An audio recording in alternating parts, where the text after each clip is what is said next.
named my presentation really simple. I named it a game of Monopoly, as in Monopoly, not just like a game, board game we're talking about, but a game over monopolizing the energy. So these are the 5 main energy sources that we have, all being the biggest one and the one that currently we're using, and we have wind, solar, hydraulic, and nuclear power. The problem with the RES 4 is that it's in very alpha, it's alpha stage, it's in this prototype, as in the energy yield that we get from it is extremely low. From when we look at the wind turbines, the thing about it is that we need constant amount of wind blowing the turbine to get energy from it. The sad truth is that we don't get constant amount of wind. And also when there's a lot of wind coming in, birds follow us. When that does happen, we turn off the turbines, which is extremely counterproductive. We have the solar energy. It seems really good, but the truth about it is that each solar energy cells can only harness 20% of the solar from the sunlight that we get.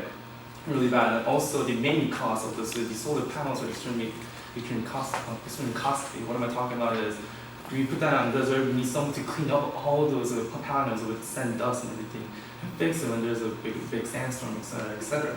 Hydraulics, bad thing about it is we need dams. When we make dams, we cause a huge environmental damage because of rise in water levels and so on and so forth.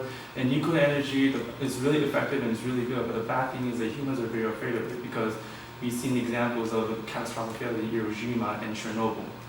And in our regions, I know that we have just shut down 2 nuclear power plants. So from that, you can see the fear from it.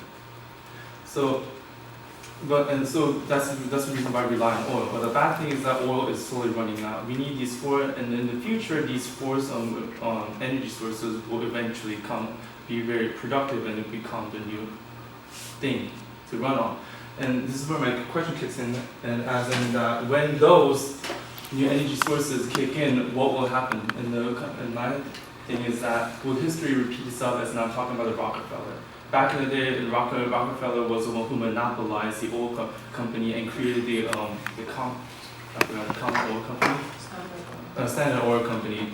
And what that did is unified the whole oil industry into one, and created a monopoly and anarchy of American economy, which basically destroyed our economic system. So will the competition so if one of those energy sources become very prevalent, will the competition to kill all those other energy sources and repeat the history of Rockefeller and destroy our American economy, or will the competition between energy sources, assuming that each energy sources have its own big company, compete each other to death and leave the humanity vulnerable to the energy hunger that we feel in the future, or will feel in the future? And that's about it.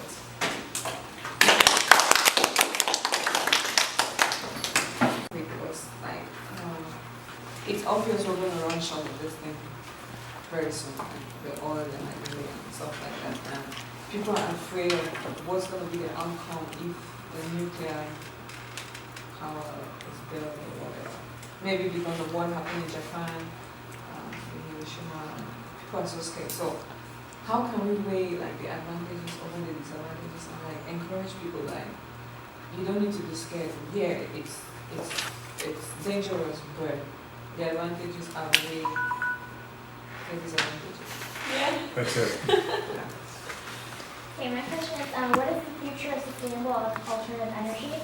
Are we going to invest in alternative energy now, or are we going to wait until we run out of fossil fuels as a resource?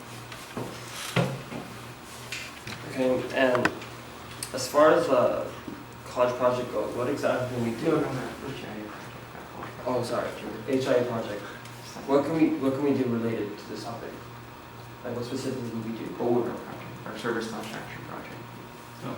So more on that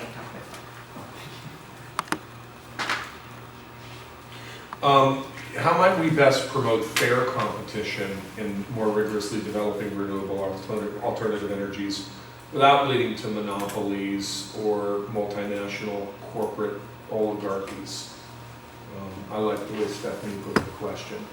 Unfortunately, the answer looks like we're not going to develop these rigorously. We're not going to update our smart grid. We're not going to follow China and Brazil and Israel and other countries that are so far ahead of us in innovation and advancements. Yeah.